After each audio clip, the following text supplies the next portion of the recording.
Everyone is born, but not everyone is born the same. Shit, you're telling me. Oh, great, now you... What in the hell?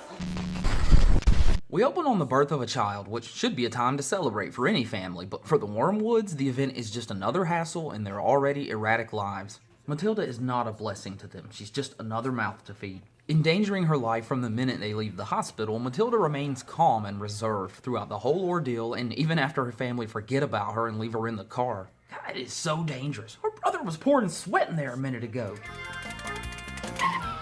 Now, as she grows up, her parents miss every possible sign that she's an absolute genius, which I find ironic, given their tendency to want to exploit and make a fast buck. Could have made a cool million off of her and those abilities. Idiots. Often left to fend for herself, nothing was too much for Matilda. She dressed herself, cooked for herself, and even taught herself to read as she devoured every book and magazine in the house, leaving her with no choice but to seek outside materials. A book? What do you want a book for? To read. Oh my god, this little girl is so cute. Why would you want to read when you got the television set sitting right in front of you? Now, realizing like everything else in this life, she was going to have to do this for herself, she braves the outside world on her own at that little tiny age and just heads all the way by herself to the library. That's awesome.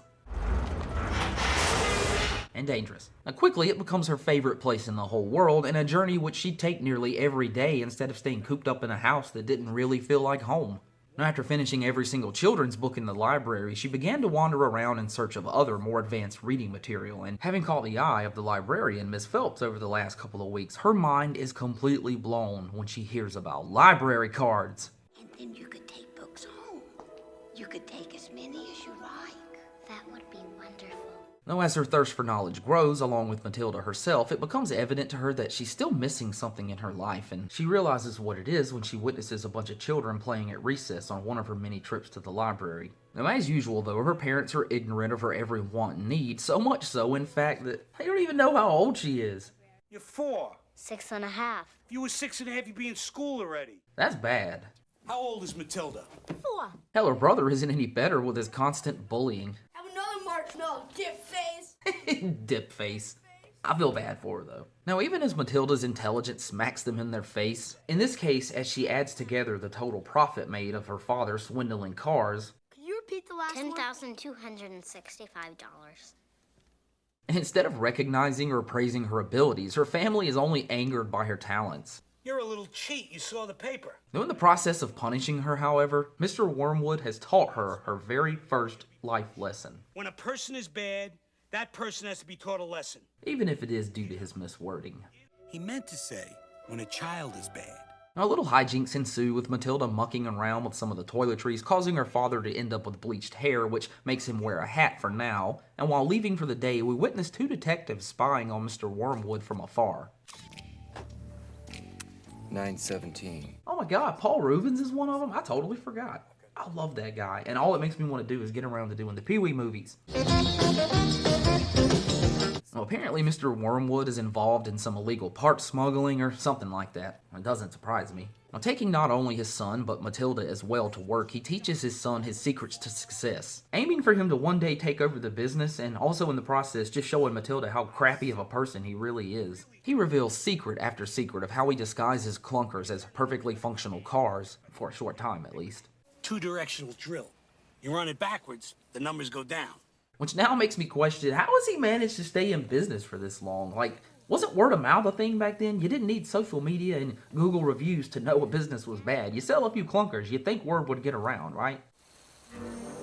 Whatever, it's a Roald Dahl universe, though. And Mom shows up with her double bingo winnings and takes the whole family, even Matilda, to... I don't know if this is supposed to be funny or not, but it cracks me up, because listen to what she calls it.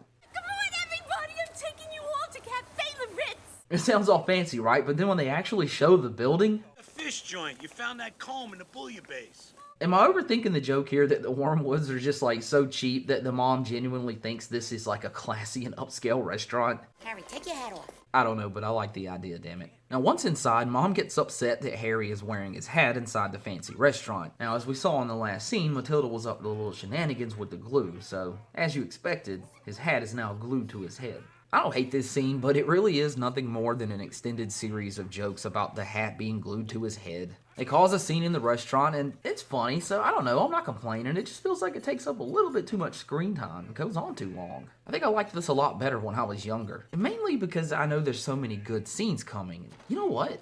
Maybe that's good, because it gets you all hyped up for when things do get intense in this movie. Maybe her powers, or lack of powers at this point, because she doesn't know she has them. It makes sense that she would start out with these innocent little pranks and things like that, testing her limits because she's frustrated with her parents, and then her powers kind of manifest. So, I kind of understand why the movie went this route.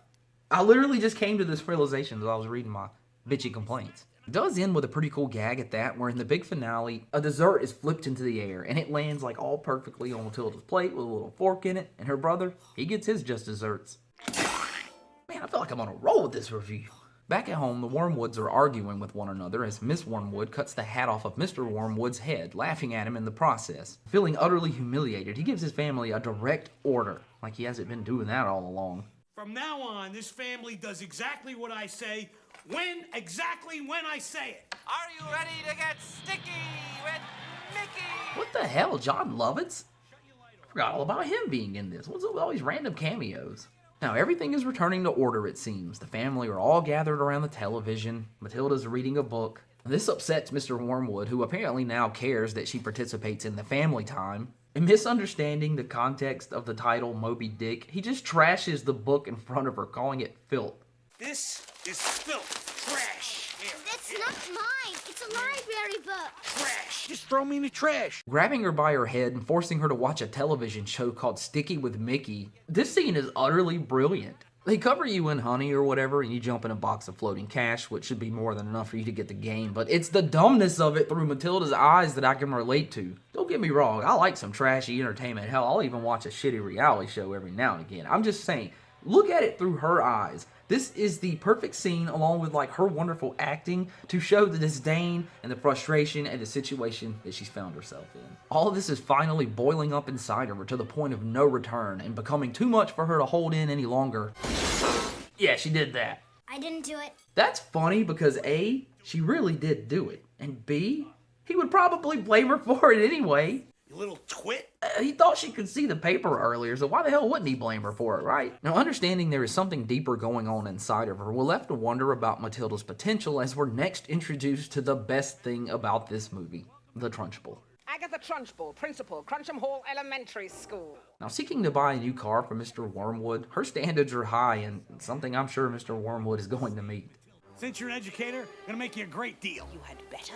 You know there's going to be car trouble scenes later because of how long they spit on his tactics earlier, but I like that. Hey, you. It's kind of fun waiting to see like how that's going to play into the plot, even if I kind of remember. Now, after the Trunchbull and Mr. Wormwood's interaction, Matilda is finally enrolled in school, and man, from here on out, the movie just gets better and better. It's not like it's sucked or been bad thus far. I'm just saying, it just... Mingling among the new students and taking everything in, out walks the Trunchbull, silencing the children in fear and stunning Matilda with her display of complete dominance and control. Now, this is her first encounter with Agatha Trunchbull, and it makes an impression. She parts the crowd like Moses, handing out punishments for no discernible reason. You, detention. Probably just a display of power. A vulgar display of power. Some of her demands are downright hilarious in their wording and how she barks them. You're too small. Grow up quicker.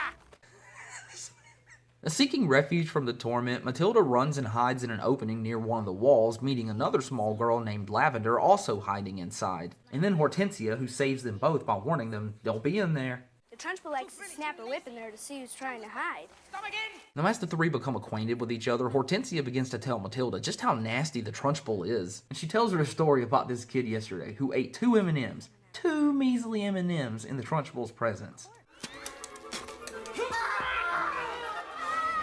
Good God! He lived, if that's what you mean. And as silly as it is, they give it believability when Lavender reveals some pivotal information about the Trunchbull. The Trunchbull used to be in the Olympics. Shot put, javelin, hammer throw. Jesus Christ! So she does this all the time? And poor Matilda, already frightened to death, gets let in on the worst punishment of them all. The chokey! Chokey? You have to stand in a drippy pipe with jagged edges, and the walls have broken glass and nails sticking out. Inside, you festering ball of pus! God, it's like an Iron Maiden for kids. Not really kids. It's an Iron Maiden. Or a stabby. It's a stabby. Continuing to dole out punishments to random kids, the scent of a new kid brings the Trunchbull right into Matilda's path. Fresh meat. Yeah, that was a great psych out. Oh my god, this kid is so adorable. Amanda Thrip. Amanda Thrip. Do I allow pigs in my school? My mommy thinks they're sweet. Finding her pigtails unacceptable. Your mommy is a twit. God, she is a relentless bully. You'll chop those off before school tomorrow. How did I love this movie so much as a kid? Why do I love this movie with such a horrible villain? I don't know. I kind of understand now why Doug Walker doesn't like this movie. I thought this was horrendously awful. I mean, just really horrible, mean movie. But I still love it. Now, enraged over Amanda's utterance of the word "but," this simple act of defiance throws the Trunchbull into hysterics. Her Olympic training takes hold as she violently and hilariously swings poor Amanda around by the very pigtails that made her so mad to begin with, and chucks her ass clear across the schoolyard. Think she'll make the fence? Can we close one? Man, these kids do not seem very concerned about whether or not she's going to clear that fence. God, you know, their attitude probably is appropriate because under the Trunchbull's rule, they've probably seen it all. They're probably covered for countless crimes of hers. Now, Amanda is lucky enough, though, instead of dying by fence, to land safely in a bed of flowers, scooping some of them up along her way, which she gives as a gift to the next best thing about this movie, Miss Honey. I scooped these up for you, Miss Honey. Oh, how lovely. Thank you, Amanda. Oh, I wanted her as a teacher. The complete opposite of the Trunchbull, Miss Honey is the teacher that everyone loves. Sweet, caring, and one that everyone wants to be called on by to answer questions. Giving them a recap on their multiplication skills, she encourages the kids as they answer, telling them that one day they'll be able to multiply large numbers inside of their head and 13 times 379. 4,927. well, Lavender says it best. Wow. Now, instead of ridiculing her, or punishing her, or making her feel guilty that she's smart, Miss Honey, of course, encourages her. She recognizes Matilda as the gifted child that she truly is. The two quickly bond over their love of Doll's chickens. Charles Dickens. Yeah, I'm not really sure why they went with that silly joke, but okay. Now, leaving the class to fill out their workbooks, Miss Honey rushes to the Trunchbull to tell her about Matilda and how advanced and how smart she is, hoping to place her in a more advanced class for her own growth. But, yeah, the Trunchbull's never wrong, so she calls it as she sees it. You can't handle the little viper, so you're trying to foist her off on one of the other teachers. No, Miss Trunchbull. Now Matilda is in the Trunchbull's radar along with Miss Honey. Just great.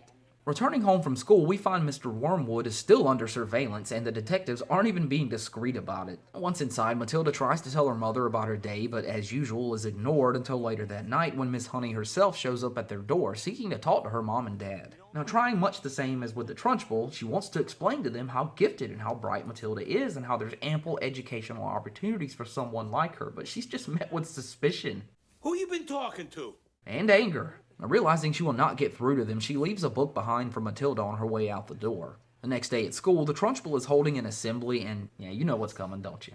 Bruce Bogtrotter. That's right. Called before the class to stand trial for stealing and eating the Trunchbull's cake, Bruce shows some pretty big balls when the Trunchbull claims that this cake was the most scrumptious cake in the world. My mom's is better. It is it? Oh god, let's just get to it. It's so good, I don't want to wait. She forces this kid to eat a giant slice of chocolate cake until he's just covered in it and about to burst. And then the cook comes out with the ridiculously oversized rest of the cake. She made this cake just for you to have on your very own. Bruce hammers away at it, giving it his all, and near the point of defeat, fullness, and utter exhaustion, Matilda shoots to her feet, leading the kids in a chant to lift his spirits. And against all odds, Bruce, through the encouragement of his peers, tackles the rest of that cake like a champ. Silence! In a barbaric display of manliness, he even goes so far as to lick the plate clean in pure defiance of the Trunchbull, who has now witnessed her first real public embarrassment. That's gotta hurt. That's gotta hurt. Now, sometime later, while sitting outside school reading about a little newt they have captured, the Trunchbull shows up on the warpath and heads straight to Matilda, yelling at her about her father and the car he sold her. I knew that was gonna happen. And punishing Matilda for Mr. Wormwood's misdeeds, she throws Matilda in a chokey. The apple never rots far from the tree.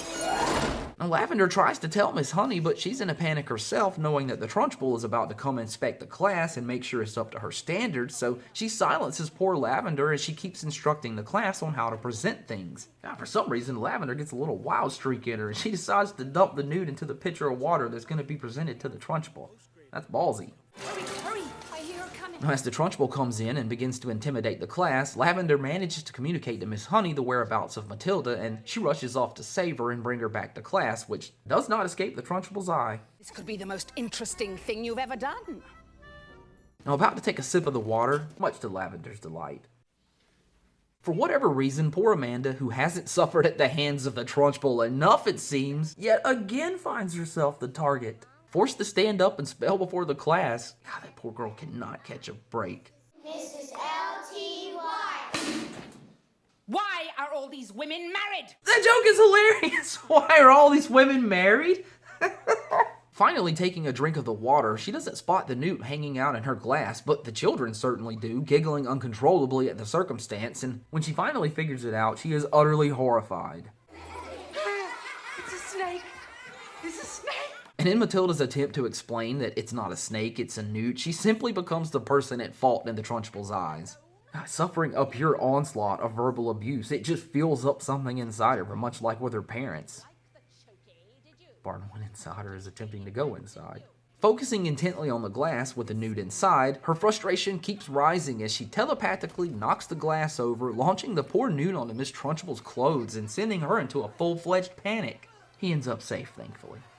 Humiliated yet again, the Trunchbull leaves, letting Matilda know that she is now being watched closer than ever. Now, Matilda attempts to explain to Miss Honey that she's the one responsible for it, and she even tries to demonstrate her powers, but for whatever reason, they just won't manifest right now. It's all right, Matilda. And even though Miss Honey doesn't believe her, she doesn't judge her either, or treat her like a silly child just seeking attention. Sometimes you can do something until you want to show someone, and then you can't. She invites Matilda over to her house after school even, and along the way continues to try and convince her that she has powers. They also pass by the Trunchbull's house, where Miss Honey tells her a story about a young girl who used to live there. Young and happy and full of life. And by this point, if it was ever a surprise, it's no surprise that the little girl was Miss Honey. She had a terrible childhood herself when her mother died at 2 years old, and Agatha Trunchbull, her step-aunt, came to stay with them to help raise her because her dad, who was a doctor, was often not at home.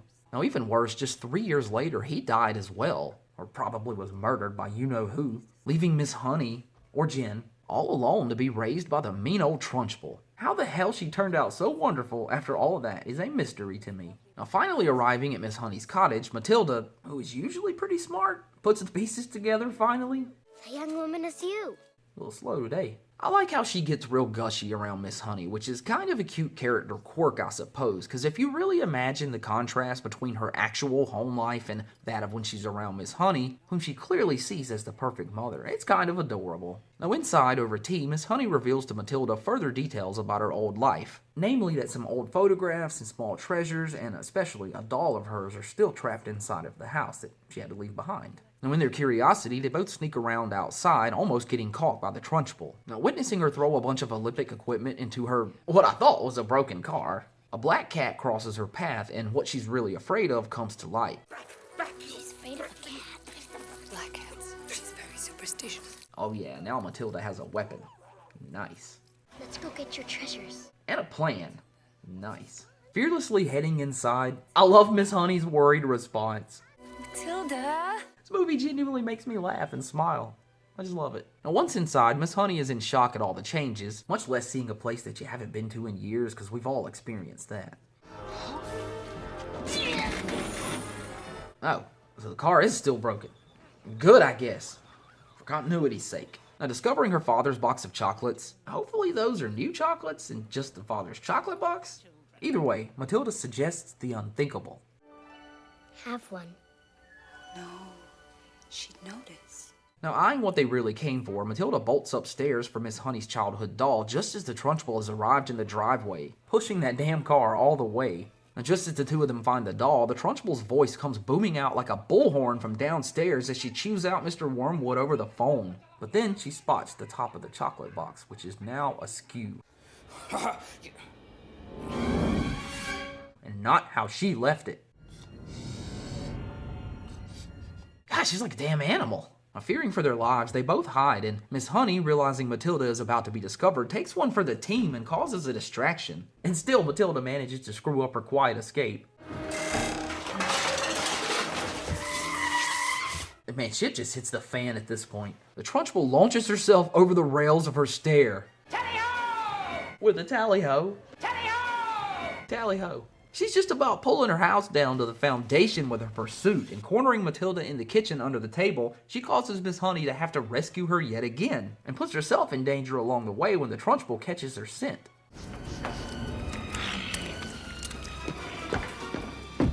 Following the same path Matilda took, the two meet up once again and escape out of a tiny window and into the woods before she can catch them. Safe from harm, Matilda still has unbelievably high goals. We'll wait until she leaves again. Then we'll go get your doll. What? Just kidding. Or spirits with jokes like that. Now, promising Miss Honey she'll never return to the house, the two leave, while back at the Wormwood house, Mrs. Wormwood is entertaining the two speedboat salesmen, which pisses off Mr. Wormwood when he comes home and finds this out. What is this, a hot tub party? Get the hell out of here! When a fight ensues between the two, Matilda storms off to her room, and noticing the door wobble a bit when she stares at it, she finds an opportunity to test her powers and see if it's possible they can manifest under stressful conditions. I'm gonna give you a tanning like you never heard in your life! My word is my law! Well, that settles that. That is the confidence Matilda needed. Now understanding her abilities, she practices with them using her mind's eye as the channel, invoking memories of her parents, the Trunchbull, her brother, and anything else that makes her mad, because that's what fuels her abilities. Yeah, and then we get that kick-ass scene we all know and love. Yeah, we're going to be shortening that because of claims. Poltergeist! Now, a bit later, while they think no one is home, the two detectives pop open the Wormwood's garage looking for evidence of Mr. Wormwood's crimes, and Matilda finds this another perfect opportunity to further test and refine her abilities, which, if she can pull this off, then maybe her big plans will come to fruition later. Now, confronting the two detectives in the act, Matilda recites to the letter the law for them, but calling her bluff, the detectives play the "if we arrest your daddy, you're going to end up in a foster home" card, so she's a bit worried. If you cooperate, we'll make sure it's a nice orphanage. The kind with food. Looking for an out, she eyes their car and pops the emergency brake. She also takes care of any evidence they did have. They're buying her father some time for whatever reason. I guess she's just a good person. Matilda heads out for the night with some big plans of her own, but not before giving her snotty big brother a taste of his own medicine.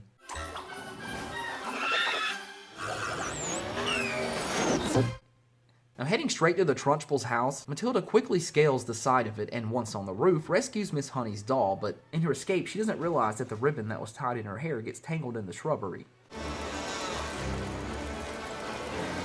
She also steals two of the chocolates, and the sound of the window closing almost gets her caught, but still unnerved and unafraid, Matilda pushes on with her plan to scare the hell out of the Trunchbull. First, she starts simple, just moving the clock ahead. Moving some furniture around. Moving the clock ahead again, and then things start to get serious. Man, I feel like that bit about the poltergeist is all too true now. This is a horror movie. Leave me alone! Matilda's a damn horror movie at times. Oh my god, can I edit this into a horror movie? That is a side project I need in my life. Now, pulling her portrait from the wall and tossing it into the fire, sending her little shot put balls down the stairs, followed up with the painting of Agnes, the man she possibly murdered, floating and levitating and finding its rightful place back above the mantle. That is one hell of a reality check for the Trunchbull. Running for her very life, she hops in the piece of junk car that Wormwood sold her, but before sputtering off in it, something else catches her eye. Uh-oh. Now, the next day at school, Matilda presents Miss Honey with her doll and with one of the chocolates, and before Miss Honey can really chastise her, which would probably be really polite anyway, the Trunchbull rolls up on cue. I will be teaching your class today. Oh, man. In the time it took Miss Honey to get very, very nervous, Matilda had formulated a plan. Oh, thank God. Now, getting more details from Miss Honey on the relationship of her father and the Trunchbull, as stated. Matilda had formulated a plan. And again, tries to convince Miss Honey that there's nothing to worry about, but this time, she gets through to her. Yeah, that'll do it. I love this part too, where the Trunchbull is all rushing the kids in, and Matilda, who is like so good with her powers now, can't even be distracted when she's using them. And so Miss Honey reaches over and just like grabs the pitcher all nervously. Get against the wall, against that wall. It's just funny how casually she grabs it. Good thing too, because apparently the Trunchbull is thirsty. Hold the newts. Probably from all that yelling. Now, confronting the entire class in anger about what she experienced last night, and just knowing one of them is responsible, she lines them up to flush the rat out. Yes, Miss Trunchbull, sir. Now, realizing what Matilda will be in for if she's caught, Miss Honey steps up to the plate yet again and takes the blame. The Trunchbull further reveals how nasty she can be. I broke your arm once before. I can do it again, Jenny. Man, Doug is right. That's just mean. This is just a nasty movie, just really nasty, really unpleasant. But I still love this movie. Confronting Matilda, riding crop in hand. You know what time it is? It's showtime. Using the information given to her from Miss Honey, Matilda puts on one hell of a haunting. And if you really think about it, that should be terrifying for those kids.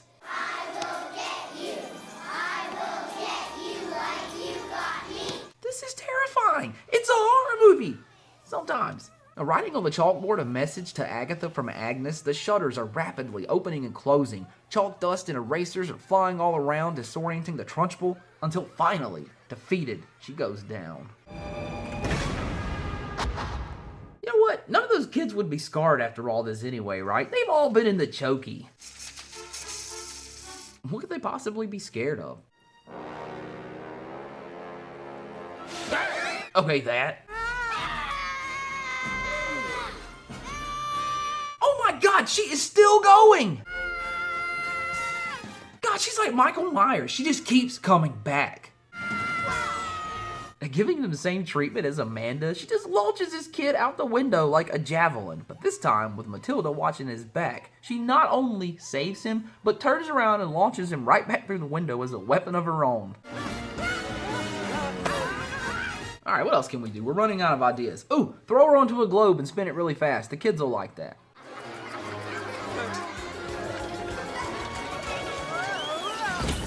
I guess I like that as a kid. Just move. Just move. Move!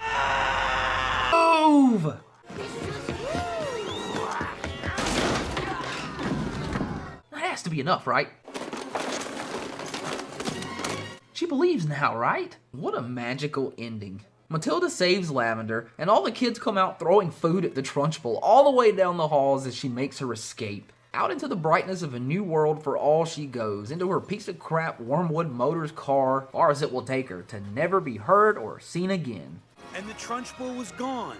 Miss Honey got her old house back, and often Matilda would visit as their relationship continued to grow until one day, in an absolute moment of spontaneity, I'd imagine, from Matilda's perspective, because that's what her family does, her parents arrived to scoop her up with news that they're moving to Guam, probably because of... Guam? Yeah, I hear the sirens. Now, Matilda puts up quite a fight. Who could blame her? Without stretching out the final moments of this movie, Matilda whips out some adoption papers on the spot and begs to let Miss Honey adopt her so she can stay here where she's finally truly happy. And for the first time in their bitter, shallow, depressing lives, Harry and Xenia Wormwood do something nice for Matilda. In fact, they give her the best possible gift they could by setting her free. Even in this moment of happiness, Mr. Wormwood can't help but think of himself. You're not going to be calling us for support payments or something like that, huh? But soon enough, they too, like the Trunchbull, are out of the picture for good, leaving Matilda safe, happy, loved, and even respected by Miss Honey, her teacher, her mother, and her best friend. Get a little more on my way, on my way, on my way.